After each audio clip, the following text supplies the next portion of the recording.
In practice, perfect price discrimination is not possible. And in your textbook, they mention a couple of reasons for that. Firstly, it's difficult to charge every consumer or customer a different price, maybe only if you have a few customers. And secondly, it's difficult to determine the reservation price of a consumer. That is the problems that we have with perfect price discrimination, and in reality, as the textbook indicates there on page 402, perfect price discrimination is almost never possible. Now, even if you ask a consumer what is his reservation price, he might not give an honest answer. Now, in reality, what happens then? We've got imperfect price discrimination, and we find it in various practical examples where doctors, accountants, lawyers, etc. they charge different fees for different type of consumers. Like a doctor will charge, if he sees that it's an upper income or middle income group or customer, he will charge a higher fee maybe, or an accountant or lawyer or whatever. And for a lower income customer, because he knows his clients, he will charge maybe a lower fee. And that is imperfect price discrimination.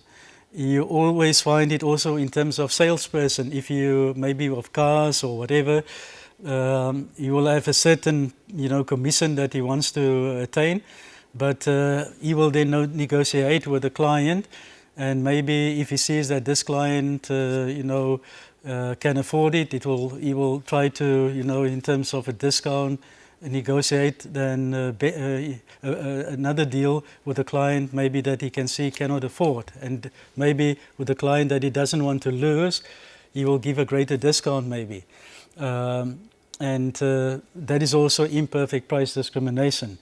Also, when we come to university fees, there's a standard fee for BCom degree or BA degree, but where does universities imperfectly discriminate?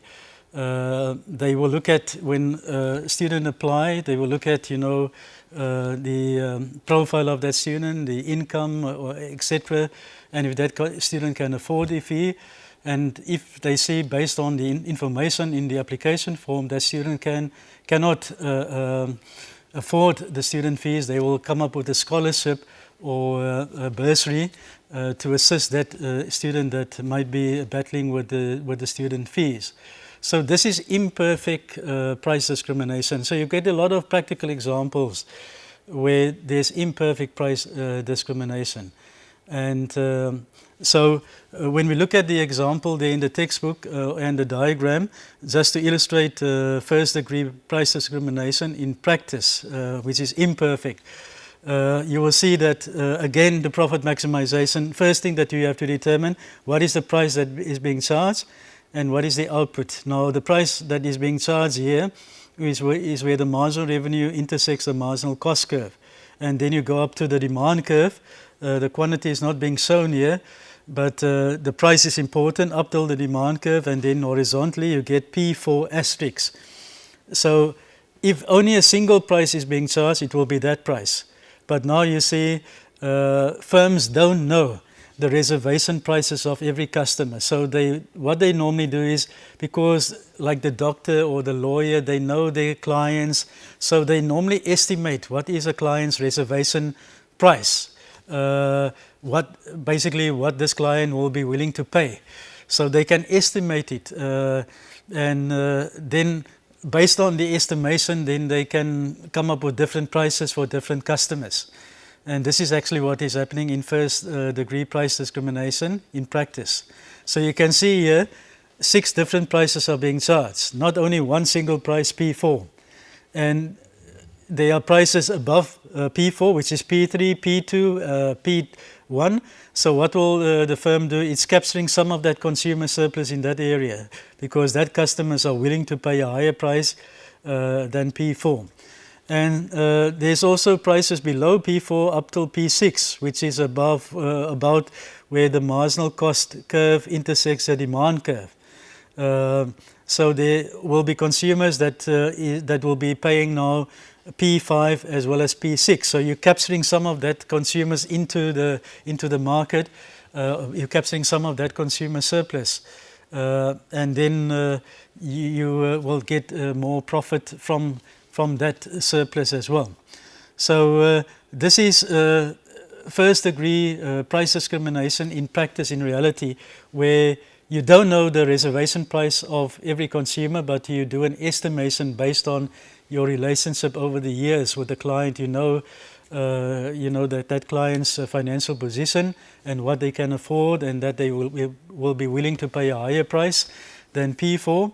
But some consumers will only be willing to pay a lower price than P4, and you want to capture that consumer surplus as well. And in the end, you want to earn more additional variable profits.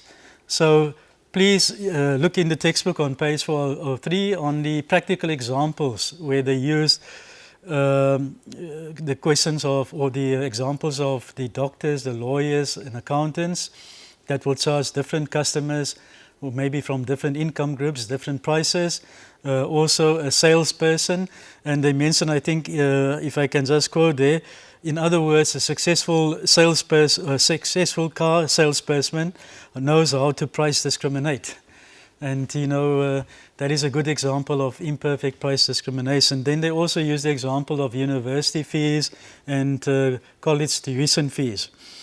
Okay, so yeah, firstly you need to understand that perfect first degree price discrimination is not possible in reality. So we get imperfect first degree price discrimination, where the firm is then estimating the reservation price of a consumer, and based on that estimation different prices are being charged for different consumers. Thank you.